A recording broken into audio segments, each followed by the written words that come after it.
The colony of Ardent.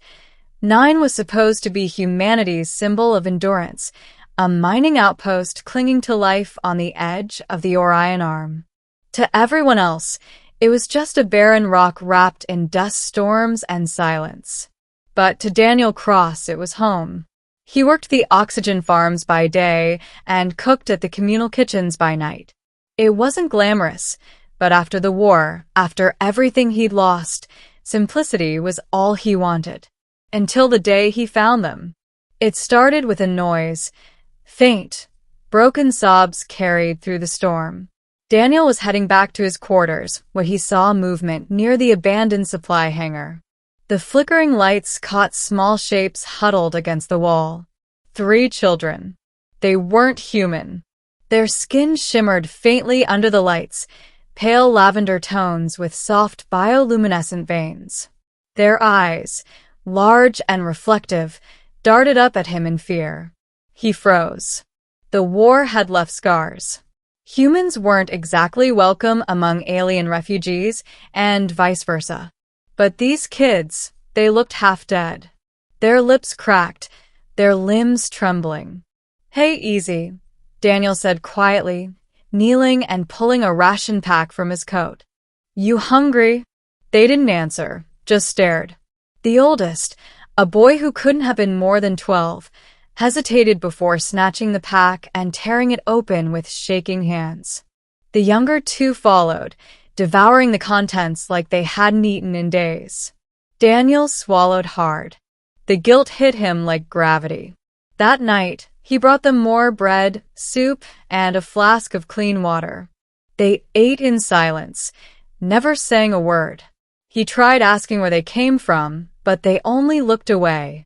When he left, the smallest one, a girl with luminous blue eyes, tugged his sleeve and whispered, "Thank you, human."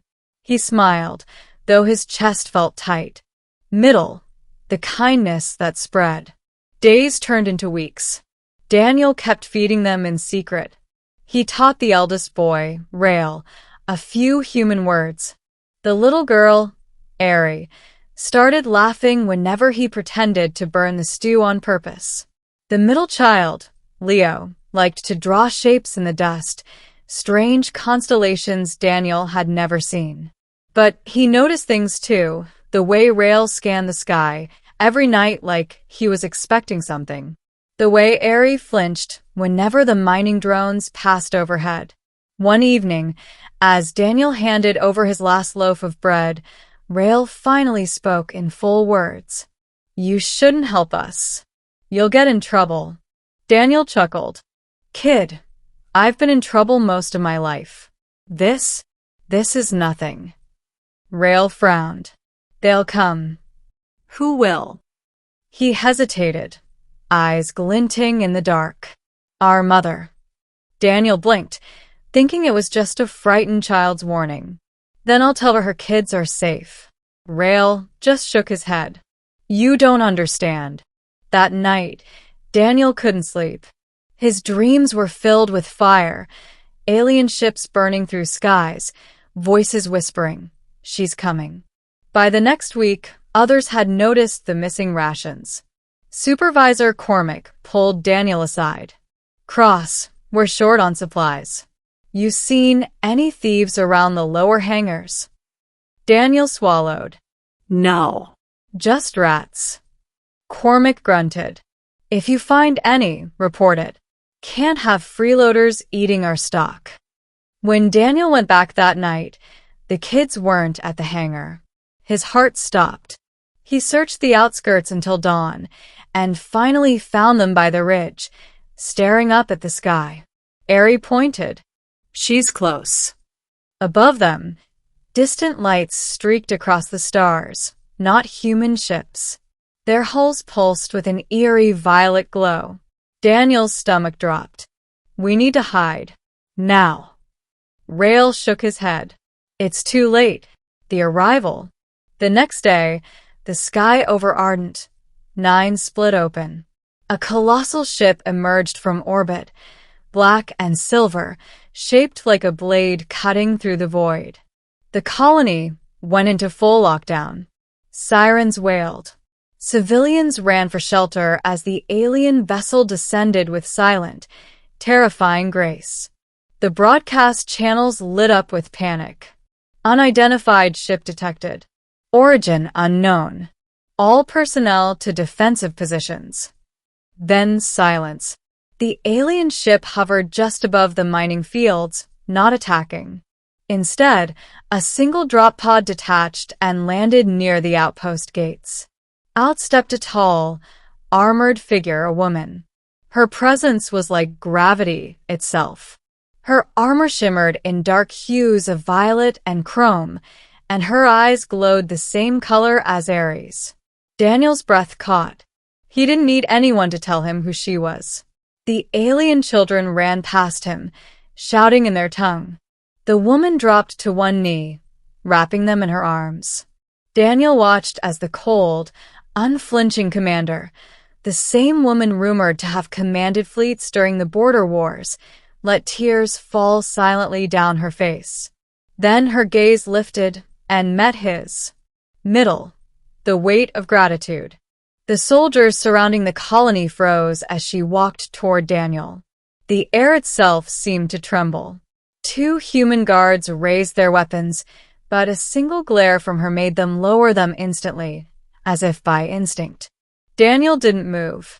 He could feel his pulse in his throat. You, her voice was melodic yet sharp. You cared for my children. I just gave them food, Daniel said quietly.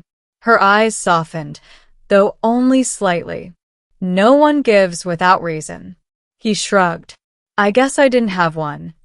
For a moment, silence stretched between them, the hum of her armor faintly audible. She reached out and placed her hand over his chest. The gesture was strange, alien, but intimate. Your heart, she said, is strong. Behind her, the alien guards murmured in their language. Daniel couldn't tell if it was praise or protest. She turned to her ship and spoke a command. A small object, a pendant, floated out of the airlock and into her hand. It shimmered like starlight condensed into crystal. Take this, she said, offering it to him. It will call to me if you ever find yourself in darkness. Daniel hesitated. I don't understand. You don't need to, she replied softly. You showed mercy to my bloodline.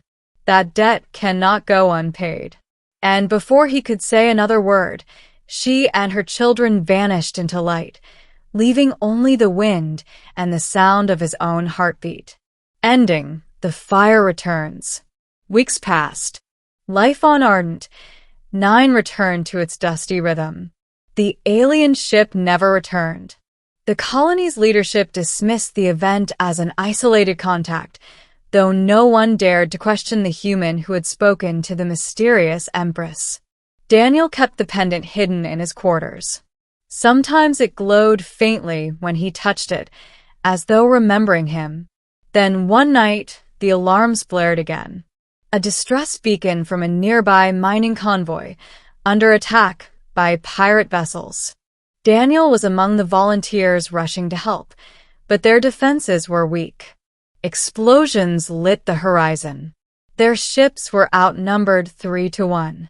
Daniel gripped the pendant, thinking of those small faces, of the alien woman's glowing eyes. It will call to me. He didn't know if it would work.